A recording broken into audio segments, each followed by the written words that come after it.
Entenda a física por trás da série Dark Matter da Apple TV.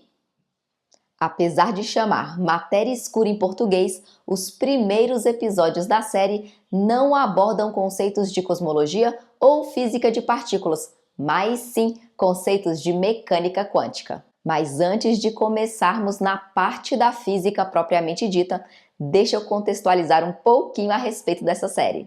Primeiro, a série é uma adaptação do livro de mesmo nome do autor best-seller Blake Crouch. Imagine que você tivesse escolhido, por exemplo, um outro curso, ou que nunca tivesse terminado aquele romance da juventude. Pois é, a série Matéria Escura é uma história de ficção científica sobre os caminhos que nunca percorremos.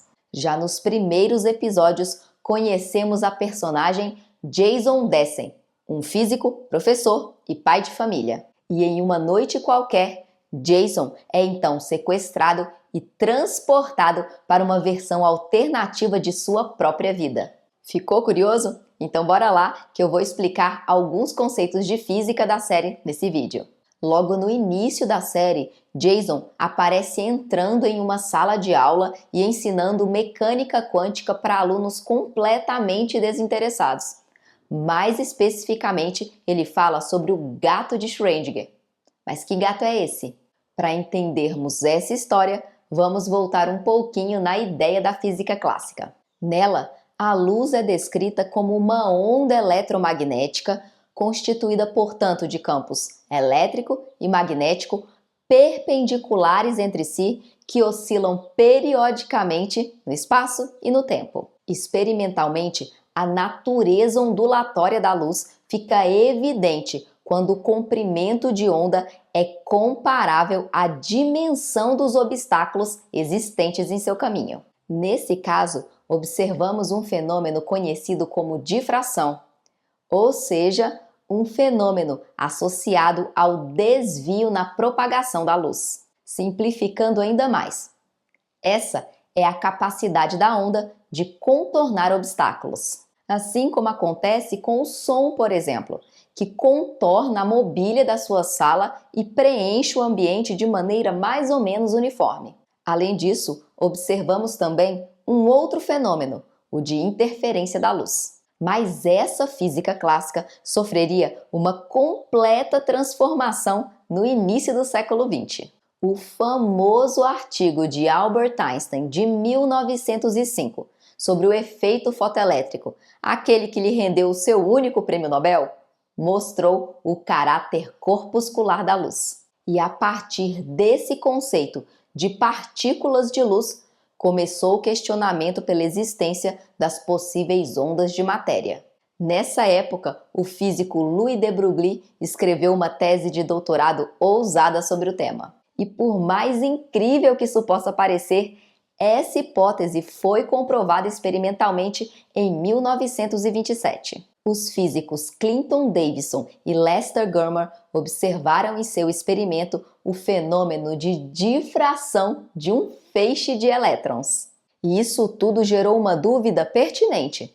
Se os átomos são ondas, onde está a equação de onda? Precisamos dela, porque ela é responsável por descrever matematicamente a propagação de ondas. E é nessa época que entra em cena um dos cientistas mais famosos de todos os tempos. Professor na Universidade de Zurique, o físico austríaco Erwin Schrödinger descreve a equação de onda da matéria. Essa é a chave mestra de grande parte da física moderna e considerada por muitos a maior descoberta do século XX. Até a mecânica quântica aparecer na década de 1920, os físicos esperavam que suas teorias fossem determinísticas, gerando previsões certeiras para os resultados dos experimentos. Mas a teoria quântica, ao contrário, parece ser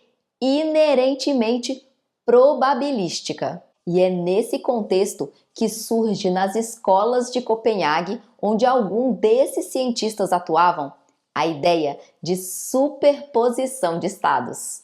A grosso modo, a ideia era de que os menores corpos do universo, como elétrons e fótons poderiam estar em 2 estados ao mesmo tempo. Por exemplo, de acordo com esse conceito, antes de tentarmos fazer qualquer medição, o elétron se encontraria tanto no estado de onda quanto no de partícula, ou seja, em uma superposição de estados. E assim que tentássemos observar o que está acontecendo com ele, ele seria forçado a se mostrar como partícula ou como onda, realizando o que chamamos de colapso da superposição. Ou seja, não é possível observar essa superposição. A mera interação do observador, no caso, o aparato experimental que realiza a medida, resultaria no colapso. Schrödinger achava essa ideia tão ridícula que se propôs a imaginar um cenário completamente absurdo para provar seu ponto. Ele argumentou que se objetos microscópicos como átomos podem estar em estranhas superposições, objetos macroscópicos que são feitos de átomos também podem estar. Como um exemplo barroco, ele descreveu um experimento mental no qual uma engenhoca mata um gato quando um átomo radioativo se decompõe. Imagine então um gato dentro de uma caixa junto com um objeto que pode matá-lo ou não, como por exemplo uma fonte de radiação. A caixa é então fechada com o animal e o composto químico dentro dela e é deixada isolada. Após um tempo, de acordo com Schrödinger, o gato estaria em um estado de superposição, ao mesmo tempo vivo e morto. Isso porque, para todos observando o experimento, não seria possível saber o estado do gato até que alguém abrisse a caixa, ou seja, forçando o colapso da superposição para um gato vivo ou morto. É importante destacar que o gato de Schrödinger foi um experimento mental. Ninguém nunca trancou um gato dentro de uma caixa com composto radioativo, né? E mostrando um dos experimentos mentais mais famosos da física logo de cara, a série tá dando pra gente um feeling para onde ela tá indo. E logo em seguida, estranhos acontecimentos já nos fazem suspeitar que estamos embarcando em conceitos de universos paralelos. E a mecânica quântica provavelmente está entre os primeiros ramos da física que levou essa ideia para frente. De maneira bem simplista, os cálculos da teoria prevêem situações em que uma partícula pode estar em 2 lugares ao mesmo tempo. Isso quer dizer que a posição da partícula se mantém indeterminada até ela ser efetivamente medida.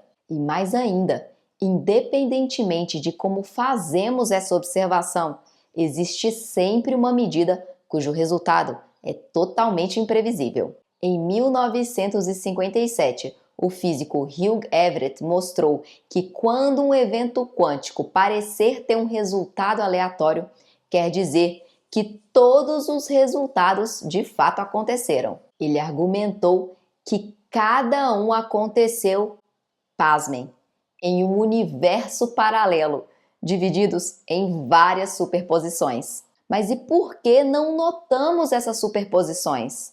A decoerência considera que a quase inevitável interação entre o sistema quântico e o ambiente ao redor leva a um desaparecimento das propriedades quânticas, dando lugar às manifestações que conhecemos. Cada resultado possível para cada evento pode existir em seu próprio universo. Extrapolando para o mundo macroscópico, em outras palavras, isso quer dizer que existe um universo onde o gato está vivo e outro onde ele está morto. Nesse caso, os mundos não são separados espacialmente, mas existem como tipos de universos paralelos. Sem dar mais spoilers, já deu para perceber que a série começou com tudo.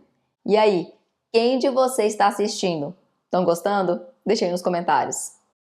E antes de encerrar esse vídeo, eu gostaria de lembrar que nós temos uma área de membros aqui no canal. Então quem puder contribuir, ajuda muito. Mas espera, antes de sair, não se esqueça de deixar o like no vídeo para mim e se inscrever no canal. Ficamos por aqui, nos vemos num próximo vídeo. Um beijo, tchau!